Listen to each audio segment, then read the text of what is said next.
Ada seorang pengusaha yang divonis bersalah akibat menggelapkan uang negara sebesar triliunan rupiah. Ironisnya, hanya dengan modal 2 juta rupiah saja dia menyogok petugas dan kabur dari penjara.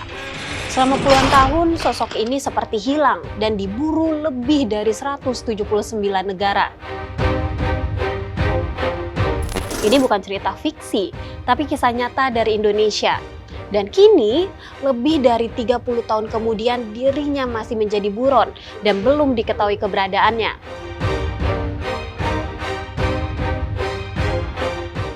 Sosok yang dimaksud adalah Edi Tansil yang berhasil menggondol uang dari Bapindho triliunan rupiah. Sobat bisnis, inilah historia.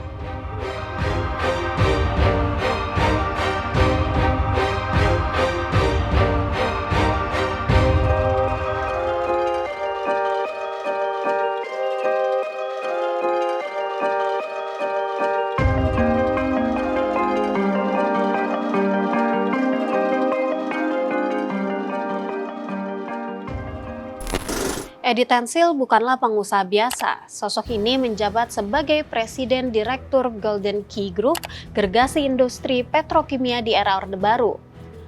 Gurita bisnis petrokimianya besar, dan untuk mendanai itu semua, Edi mengajukan kredit ke Bank Pembangunan Indonesia atau Bapindho. Nah, disinilah sumber masalahnya. Saat itu, tepat tahun 1994, Bapindho mengucurkan kredit kepada Golden Key Group sebesar 1,3 triliun rupiah. Dulu nilai itu luar biasa besar. Jika mengacu nilai inflasi sekarang, nilai itu setara dengan lebih dari 11,5 triliun rupiah. Problemnya, kredit itu hanya diberikan kepada satu orang dan jaminannya dinilai kurang memadai. Bahkan barang-barang yang dibeli lewat letter of credit juga tak kunjung tiba di Indonesia. Kasus ini mulai jadi sorotan publik awal 1994 ketika anggota Komisi 7 DPR AA Baramuli menerima laporan disertai bukti adanya penyaluran kredit yang melanggar Undang-Undang Perbankan Nomor 7 1992. Tapi ternyata kasus ini nggak sesederhana itu. Ini bukan kasus kredit macet biasa karena ada satu elemen yang bikin kasus ini lebih kompleks, yaitu surat KTB leceh. KTB leceh alias surat pendek atau nota dinas informal dari pejabat sebagai bentuk bantuan, disposisi, atau pemberian kemudahan bagi kerabat atau koleganya. Usut punya usut, KTB leceh itu ternyata dari seorang purnawirawan perwira tinggi TNI AL, yakni Laksamana Sudomo, yang kala itu menjabat Ketua Dewan Pertimbangan Agung.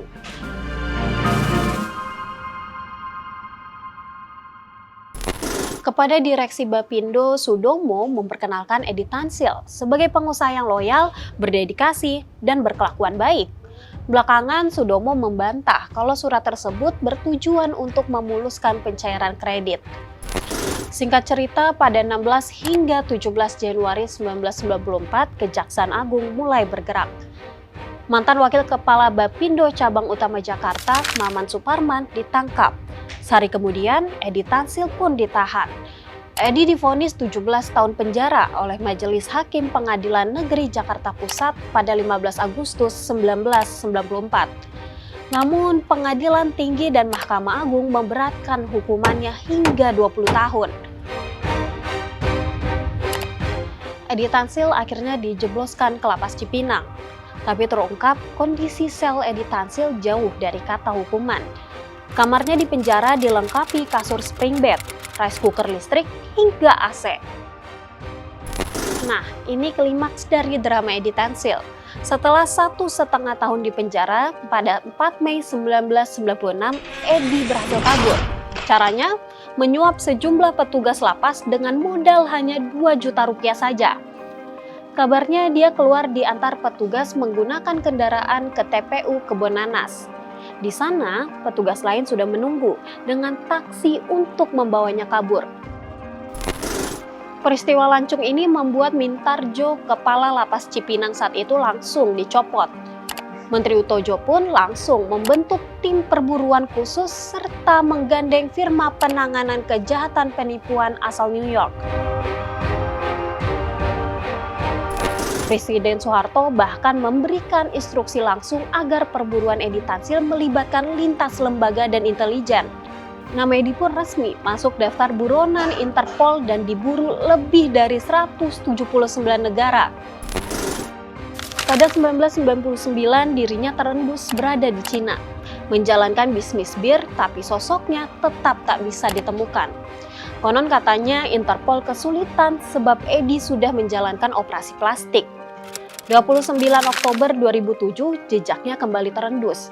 PPATK mendapati Edi mengirim uang ke Indonesia. Sayangnya jumlah uang dan identitas penerimanya tak pernah dibuka kepada publik. Pada 2013 namanya kembali terendus di kasus pembobolan Bank of China Limited. Rencana ekstradisi digulirkan, tapi tetap saja tak membuahkan hasil. Hingga kini 30 tahun setelah pelariannya, Edi Tansil belum bisa ditemukan keberadaannya. Ya, meski banyak rumor dirinya kini menetap di negeri Cina. Di tengah rumor dan simpang siur keberadaannya, tapi ada satu hal yang pasti.